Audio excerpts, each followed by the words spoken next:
بسم الله الرحمن الرحيم وَإِذْ قَالَ إِبْرَاهِيمُ رَبِّ اجْعَلْ هَذَا بَلَدًا آمِنًا وَارْزُقْ أَهْلَهُ مِنَ الثَّمَرَاتِ۔ اللہ حضرت ابراہیم علیہ السلام نے دعا کی، مالک و مولا شہر مکہ کو پھلوں سے اور فروٹ سے بھر دے۔ پھلوں سے کیا مراد ہے؟ علماء تفسیر نے لکھا ہے کہ پھلوں میں سب سے زیادہ کھجور ہے۔ میں کھجور پر بات کروں کہ کھجور اللہ کی بہت بڑی نعمت ہے، اور کھجور ایک واحد چیز ہے، ایسی چیز ہے جس کو ہر نبی کی دعا حاصل ہے۔ ہر نبی نے اس کھجور کو دعا دی ہے۔ اور کھجور آقا علیہ الصلوۃ والسلام نے فرمایا، کھجور ایک دفعہ صحابہ کرام کا مجمع ہے، حضرت عبداللہ ابن عمر روایت کرتے ہیں، یہ بخاری میں بھی ہے، ابتدائی احادیث میں سے یہ حدیث ہے کہ حضور نے ایک پہلی پوچھی صحابہ کرام سے، صحابہ وہ درخت بتاؤ جو مسلمان کی طرح سراپا خیر ہے، جس کی ہر چیز کارآمد ہے، مفید ہے اور خیر کا باعث ہے۔ حضرت عبداللہ ابن عمر کہتے ہیں، میرے دل میں خیال آیا کہ وہ کھجور کا درخت ہے، لیکن سامنے دیکھا کہ بزرگ ہستیاں بیٹھی ہیں، ادب آڑے آ گیا، میں نے نہ بتایا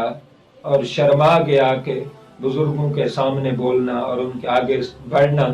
اچھا نہیں ہوتا، لہٰذا میں نے نہیں بتایا۔ لیکن حضور نے خود بیان فرمایا وہ کھجور کا درخت ہے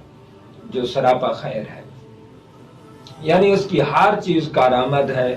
اس کے پتے ہوں، اس کا درخت ہو، اس کے کھجور ہوں، اس کے آگے جو چھڑیاں ہوتی ہیں، ہر چیز کارآمد، ہر چیز مفید ہے۔ ایک دفعہ آقا علیہ الصلوۃ والسلام آپ کو سر میں جنگ کے دوران تیر لگا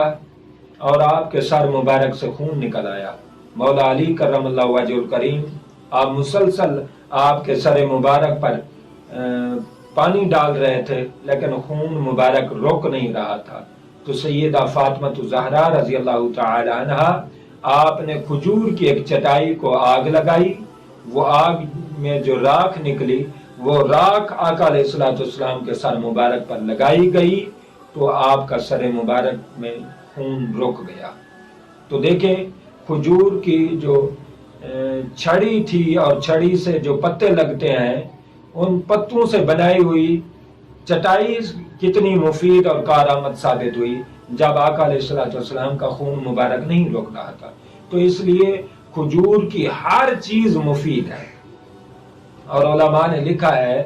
کہ ایک کھجور ایک روٹی جتنی طاقت رکھتی ہے، اور صحابہ کرام جب جنگ میں جاتے تھے کئی دفعہ آدھی کھجور سے بھی جنگ کی ہے، ایک کھجور پورے دن میں کافی رہتی تھی، ایک کھجور کے ساتھ گزارا کرتے تھے۔ تو کھجوریں آقا علیہ الصلوۃ والسلام نے بڑی شوق سے محبت سے کھائیں اور دعائیں دیں، ہر نبی نے کھجور کو دعا دی اور صحابہ کرام نے بھی کثرت سے کھائیں۔ علماء نے لکھا ہے کہ کھجور کھائے اور اس کی گٹھلی چباتا رہے، جو معدے کا مریض ہے اور بہت بڑا مریض ہے، وہ کھجور کی گٹھلی کو منہ میں رکھے اور چباتا رہے اور چوستا رہے۔ اگر وہ چبائے گا دانت مضبوط ہوں گے، اگر وہ چوستا رہے گا معدہ صاف ہوگا۔ تو ہمیں کثرت سے، اب سردی آ رہی ہے، ہمیں کثرت سے کھجور کھانی چاہیے، اور اپنے بچوں کو یہ ادھر ادھر کی چیزوں سے بچا کر کھجور گھر میں اگر اویلیبل ہوں، دستیاب ہوں، تو یہی کھجوریں بچوں کو بھی کھلائیں۔ ان کا قوت حافظہ بڑا کمزور ہوگا، جو آپ کے بچے پڑھ رہے ہیں پڑھائی میں اچھے نمبرز آئیں گے، اچھی طریقے سے پڑھیں گے، حفظ کی طاقت بڑھے گی۔ لہٰذا یہ گندی چیزیں جو بچے کھاتے رہتے ہیں ان سے زیادہ اچھا ہے کھجوریں کھائیں۔ اور آقا علیہ الصلوۃ والسلام نے ایک حدیث میں فرمایا کہ یہ کھجوریں جس گھر میں رکھی ہوتی ہیں اس گھر میں جادو نہیں ہوتا، جادو ٹونے بھی نہیں ہوتے، لہٰذا یہ کھجور آپ کی دنیا آخرت کو بہتر کرنے والی ہے۔ کھجور کا اہتمام کریں، اور جو بندہ کھجور زیادہ کھائے گا 3 دانے کھائے 5 دانے کھائیں، مسلسل کھائیں، یقیناً بڑی طاقتور چیز ہے، اور یہ آقا علیہ الصلوۃ والسلام کو بہت محبوب چیز تھی، اور صحابہ کرام کو بھی بہت محبوب چیز تھی، لہٰذا اس کا اہتمام فرمائیں